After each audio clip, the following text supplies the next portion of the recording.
G20 असल में ये है क्या? तो गुड मॉर्निंग गाइज, जय जगन्नाथ।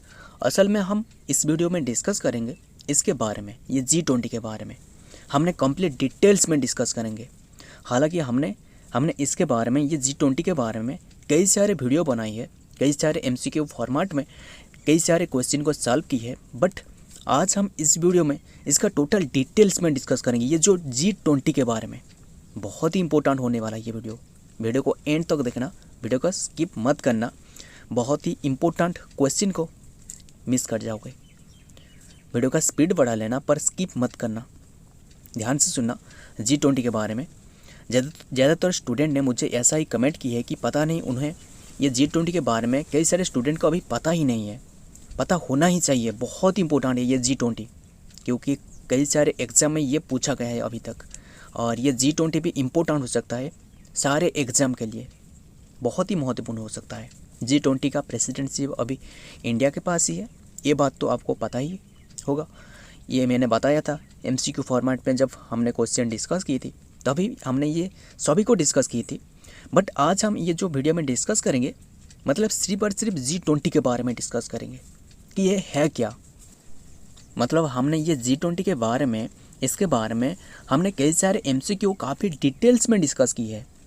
हमने ये काफ़ी डिटेल्स में ये MCQ फॉर्मेट में डिस्कस की है, वो तो ठीक है, बट इस वीडियो से जो इन्फॉर्मेशन मिलने वाला है आपको, शायद आपको ये पता ही नहीं होगा।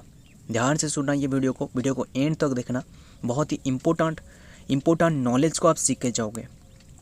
मैं आपको बता दूं कि ये जो G20 है, G20 से पहले ही G6 है। G6 के बारे में हमने डिस्कस करेंगे।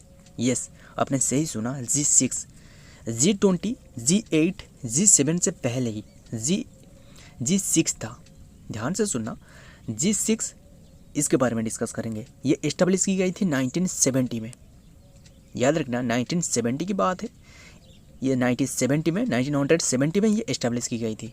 मेंबर है, इसका मेंबर डिस्कस करेंगे। जो 6 मेंबर है, 6 मेंबर को लेकर ये बनाया गया था। मेंबर है US, United state America, France, the UK, United kingdom, और जर्मनी, जापान एंड इटली। याद रखना ये 6 कंट्री को लेकर ये बनाया गया था। 6 मेंबर स्टेट था, मेंबर कंट्री था। और इसका जो मेन एम था, ये क्यों बनाया गया था? मेन एम है प्रैक्टिकल एंड इकोनॉमिक सिग्निफिकेंस के लिए ये बनाया गया था। प्रैक्टिकल एंड इकोनॉमिक सिग्निफिकेंस के लिए ये बनाया गया था। मतलब ऐसा हो गया कि ये इसलिए बनाया गया था, पॉलिटिकल एंड इकोनॉमिकली डिस्कस की जाएगी उन्हीं 6 डेवलप्ड नेशन के बीच। ये जो हमने अभी डिस्कस की, ये जो 6 नेशन देख रहे हो, उन्हीं के बीच ये डिस्कस की जाएगी। ये डेवलप्ड नेशन है, इसके बीच ये डिस्कस की जाएगी। इकोनॉमिकली एंड पॉलिटिकल डिस्कस की जाएगी, याद रखना। और ये बात भी अच्छे से याद रखना। और उन्हीं के बाद आया, यानी 1976 में ये बने G7 बने, याद रखना G7 बने। और G7 जब बने, कनाडा ने न्यू मेंबर के रूप में, न्यू मेंबर कंट्री के रूप में ज्वाइन की। याद रखना कनाडा ने बने और G7 बन गया। ध्यान से सुना, ये कौन सी ईयर में बना? 1976 में। और ये बात भी अच्छे से याद रखना।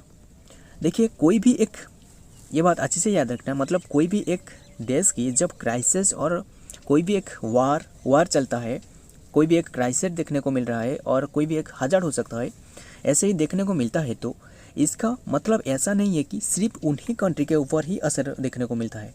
मतलब ये सभी कंट्री के ऊपर ही ये असर पड़ता है।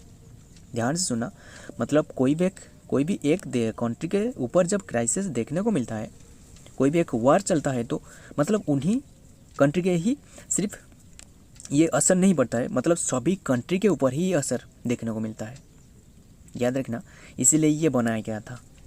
याद रखना, ये पहले ही 6 कंट्री था और उसके बाद ये G7 बना। G7 याद रखना, ये G7 क्लियर हो गया, मतलब ये बनाया गया था 1976 में। G6 बनाया गया था 1970 में। और ये G7 के बाद आया, ये तो कंप्लीट हो गया, और उसके बाद आया G8। ध्यान से सुनना, G6 शुरू की गई थी 1970 में, ये एस्टेब्लिश की गई थी। G7 ये बना, G7 जो 7 कंट्री के लेकर बना गया, जो कि कनाडा ने एक न्यू मेंबर कंट्री बने। याद रखना ये बनाया गया था 1976 में, वो तो ठीक है। बट ये जो G8 है, ध्यान से सुनना, 1994 की बात है, ध्यान से सुनना। 1994 में रशिया ने एक मीटिंग में एंगेज रहे। याद रखना G8 के बारे में हमने अभी डिस्कस कर रहा हूँ। याद रखना 1994, ये डेट को याद रखना। रशिया ने एक मीटिंग में एंगेज रहे। कौन सी मीटिंग? वही G7 की, मतलब G7 के जो सारे लीडर के साथ एक मीटिंग में एंगेज रहे 1994 में। और इसी कारण से मतलब 1997 में यूएस का प्रेसिडेंट, वो कौन है? यूएस का प्रेसिडेंट था बिल क्लिंटन। याद रखना, ये नाम को याद रखना। ये नाम सुन के मुझे याद आ रहा है, मेरा एक दोस्त है, उसका नाम भी क्लिंटन है, क्लिंटन ब्रो। याद रखना बिल क्लिंटन, मतलब यूएस यूनाइटेड स्टेट का जो प्रेसिडेंट था वो था बिल क्लिंटन। और जो यूके का प्राइम मिनिस्टर था, यूनाइटेड किंगडम का जो प्राइम मिनिस्टर था वो था टोनी ब्लेयर। याद रखना टोनी ब्लेयर। याद रखना ये दोनों ने मिलके इनवाइट की, मतलब ये सारी कंट्री ने मिलके इनवाइट की। और 1997 में G8 फॉर्म हुए, मतलब रशिया के साथ, रशिया ने इसका मेंबर बने, वो तो ठीक है। बट याद रखना ये जो G6 अभी हमने डिस्कस की, G6 कौन था? याद रखना जो G6 कंट्री को हमने अभी डिस्कस की थी, US, France, the UK, Germany, Japan and Italy. But उसके बाद कनाडा ने ज्वाइन की, G7 बने। और उसके बाद रशिया ने ज्वाइन की, ये बने G8 बने। याद रखना बहुत इंपॉर्टेंट हो सकता है। और 2014, याद रखना 2014 में इन मार्च रशिया को सस्पेंड की गई। क्यों? इसके बारे में हमने डिस्कस करेंगे, यही इंपॉर्टेंट है, बहुत इंपॉर्टेंट है। उसे सस्पेंड की गई, मतलब रशिया ने जो मेंबर बना, मतलब 1997 में, याद रखना। बट 2014 में 14 मार्च में रशिया को सस्पेंड की गई। और उन्हें क्यों सस्पेंड की गई उसे हमने डिस्कस करेंगे, ध्यान से सुनना। Russia was added to the political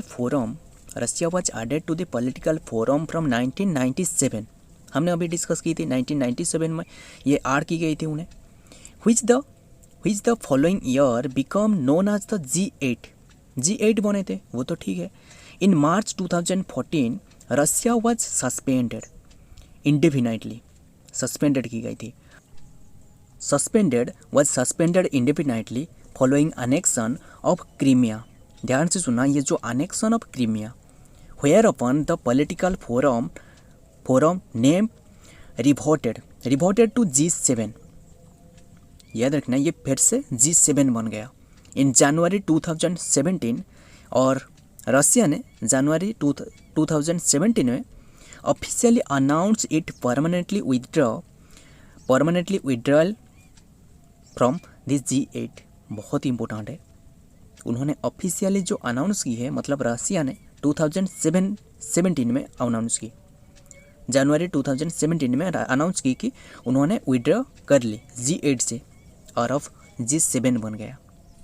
याद रखना अभी हमने डिस्कस की थी उन्हें क्यों सस्पेंडेड की गई। याद रखना अनेक्शन ऑफ क्रीमिया, इसी कारण, मतलब ये एक यूक्रेन और रशिया का वार है। अनेक्शन ऑफ क्रीमिया यानी रशिया यूक्रेन की वार के लिए ये उन्हें सस्पेंडेड की गई थी, G8 से निकाल दी गई थी। ये वार 2014 में शुरू हो गई थी। याद रखना बहुत इंपॉर्टेंट हो सकता है, फरवरी और मार्च 2014 में ये शुरू हो गई थी ये वार, रशिया और यूक्रेन वार, इसीलिए उन्हें ये सस्पेंडेड की गई, मतलब G8 से, और ये G7 बन गया। और अब बारी आई G20 की। ये फॉर्म हुआ था 1999 में। याद रखना इंपॉर्टेंट हो सकता है, 1999 में ओडिशा में एक डिजास्टर हुआ था, याद रखना सुपर साइक्लोन, अक्टूबर 29 में। याद रखना उसको, इसके बारे में डिस्कस करेंगे। 1999 में फॉर्म हुआ था, मतलब G20 ये फॉर्म हुआ था। ये ऐसा है कि ध्यान से सुनना, ये एक ऐसा प्लेटफॉर्म है जिसमें फिनांस मिनिस्टर, ध्यान से सुनना, फिनांस मिनिस्टर एंड जो सेंट्रल बैंक के जो गवर्नर ने मिलकर डिस्कस करेंगे। मतलब इंटरनेशनल इकोनॉमिक तौर पर और फिनेंशियल इशू के बारे में डिस्कस करेंगे। किसने डिस्कस करेंगे? वो डिस्कस करेंगे finance ministry and central bank के गवर्नर। याद रखना, ये उन्हीं की ये इकोनॉमी के तौर पर फिनेंशियल इशू के लिए ये डिस्कस करेंगे। याद रखना, इसमें टोटल जो कि जी का मतलब है ग्रुप ऑफ 20, G20 का मतलब है जो ग्रुप ऑफ 20। याद रखना, ये जो G20 है टोटल जीडीपी से, मतलब वर्ल्ड ओवर में टोटल जीडीपी से 85% रहे। टोटल जीडीपी उन्हीं कंट्री में से आ रहा है जो कि G20 का मेंबर है। और ग्लोबल में टोटल ट्रेड के मामले में 75% रहे ये G20 में। और पॉपुलेशन की बात करें तो टोटल पॉपुलेशन, मतलब वर्ल्ड ओवर में टोटल पॉपुलेशन में से 2/3 पॉपुलेशन रहे इसकी पॉपुलेशन। ये बनाया गया था 19 कंट्री और यूरोपियन यूनियन के लेकर ये बनाया गया था। इसमें टोटल 20 मेंबर शामिल रहे। याद रखना, फर्स्ट मीटिंग हुआ था वाशिंगटन DC यानी USA में, यूनाइटेड स्टेट अमेरिका में। कौन सी डेट में? 2 अप्रैल 2009 में ये हुआ था फर्स्ट मीटिंग।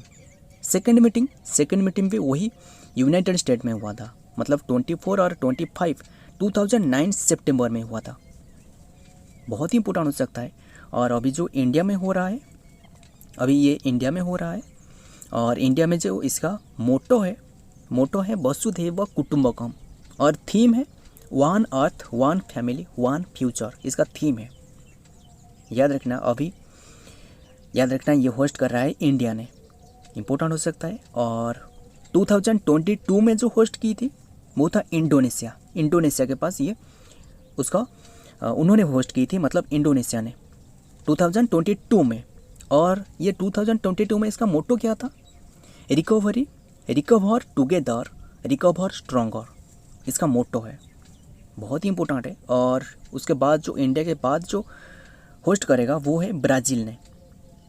याद रखना, इम्पोर्टेंट है, ब्राज़ील यानी 2024 में, बहुत ही इंपॉर्टेंट है। 2024 में ब्राज़ील ने ये होस्ट करेगा।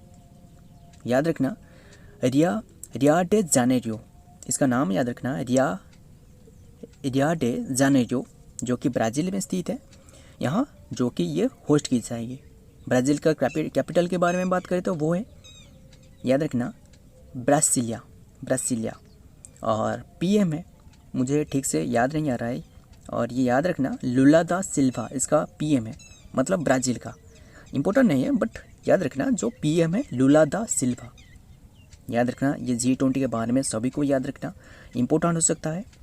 ये G20 का सभी जो मेंबर देख रहा है, ये मेंबर को भी याद रखना बहुत ही इम्पोर्टेंट है, क्योंकि इसके बारे में एग्ज़ाम में ज़रूर मिल जाएगा। बहुत ही इंपॉर्टेंट हो सकता है ये G20 के बारे में।